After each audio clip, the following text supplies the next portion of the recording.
21 మే 2024 గాంధీ భవన్ లో press meet పెట్టి మంత్రి జూపల్లి కృష్ణారావు గారు తెలంగాణ రాష్ట్రానికి ఎలాంటి కొత్త మద్యం కంపెనీలు వస్తలేవు, కొత్త బ్రాండ్లు వస్తలేవు, ఇట్లా మీరు ఎవరైనా ప్రచారం చేస్తే 100 కోట్ల పరువు నష్టం దావా వేస్తామని ప్రెస్ సమావేశం పెట్టి మరీ హెచ్చరించారు.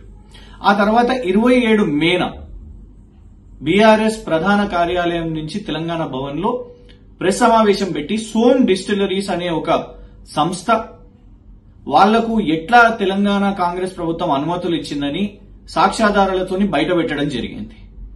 అదొక నకిలీ మద్యం సంస్థ అండ్ గతంలో కాంగ్రెస్ ప్రభుత్వానికి వాళ్ళు నిధులు కూడా ఇచ్చిండ్రు. దాదాపు 3 సార్లు 25 లక్షల రూపాయలు, ఒకసారి ఏకంగా 1,31 లక్ష రూపాయలు వాళ్ళు సోమ్ డిస్టిలరీస్ వాళ్ళు కాంగ్రెస్ కి ఇవ్వడం జరిగింది.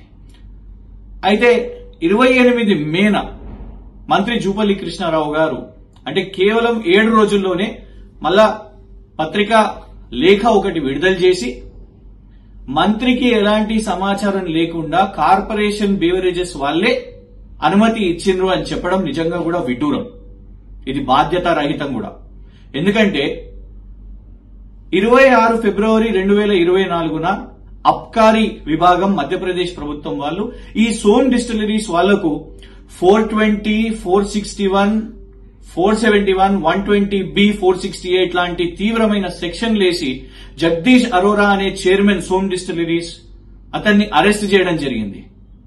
వాళ్ళ మీద నకిలీ మద్యం వేసే ఆరోపణ మధ్యప్రదేశ్ ప్రభుత్వం వాళ్ళు వాళ్ళ మీద కేసులు వేసిండ్రు. మరి దీని గురించి ఎందుకు జూపల్లి కృష్ణారావు గారు చెప్పలేదు? వారికి కనీసం తెలియదని అంటున్నారు. ఇది ఇంకెక్కువ దారుణం. ఎందుకంటే రాష్ట్ర మంత్రి రాజ్యాంగం మీద ప్రమాణ స్వీకారం చేసి ఈ రాష్ట్రానికి మంత్రి అయినరు. మరి ప్రజల ఆదాయం, ఈ ప్రభుత్వ ఆదాయం, రాష్ట్ర ఆదాయం, మరీ ముఖ్యంగా ప్రజల ఆరోగ్యం గురించి పట్టించుకోని మంత్రి రేపు ఈ నకిలీ మద్యం వ్యాపారం ఇక్కడికి వస్తే ప్రజల ఆరోగ్యానికి ఏమైనా జరిగితే మంత్రి జూపల్లి కృష్ణారావు గారు బాధ్యత నుంచి తప్పుకొని అధికారులే చేసిండ్రు అని నెట్టేస్తారా?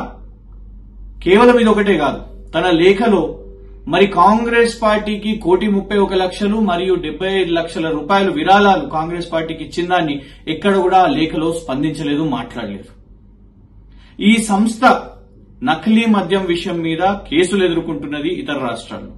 అట్లాంటి సంస్థను కాంగ్రెస్ ప్రభుత్వం తెలంగాణ రాష్ట్రానికి తీసుకొని రావాల్సిన తరుణంలో మరి బీఆర్ఎస్ ఎత్తినప్పుడు దీని గురించి ఎక్కడ కూడా మంత్రి జూపల్లి కృష్ణారావు గారు మాట్లాడలేదు. కేవలం 7 రోజుల్లోనే ఫస్ట్ ఏమో అసలు ఆ వ్యాపారాలు ఇక్కడికి వస్తలేవు, ఏమీ లేదు అని చెప్పిన వ్యక్తి ఆ తర్వాత తన లేఖలో ఈ సోమ్ డిస్టిలరీస్ అనే సంస్థకు మంత్రి జూపల్లి కృష్ణారావు వకాల్తా పుచ్చుకొని ఇది చాలా గొప్ప సంస్థ, దేశంలో ఎన్నో చోట్లు చేస్తుంది అని దాని గురించి మాట్లాడుతున్నారు. అస్సలు తెలియదని చెప్పి ఇప్పుడేమో ఆ కంపెనీ గురించి చాలా గొప్పలు మాట్లాడుతున్నారు. అంటే కాంగ్రెస్ మంత్రికి కమిషన్ దక్కిందా, అందిందా? మేము బీఆర్ఎస్ తరఫు నుంచి సిట్టింగ్ జడ్జితోని న్యాయ విచారణ చేపట్టాలి. మరి ఎట్లా ఒక నకిలీ మద్యం సంస్థ ఇక్కడికి వచ్చి వ్యాపారాన్ని చేయబోతున్నది అని. అయితే మంత్రి జూపల్లి కృష్ణారావు గారి ప్రమేయం ఇందులోనే ఉన్నది కాబట్టి ఆయన మంత్రిగా కొనసాగితే రాజకీయ ఒత్తిడి పెట్టగలుగుతారు. కాబట్టి నిష్పాక్షికంగా విచారణ జరగాలంటే జూపల్లి కృష్ణారావు గారు తప్పుకోవాలి, సీఎం రేవంత్ గారు వారిని మంత్రి పదవి నుంచి తొలగించాలి.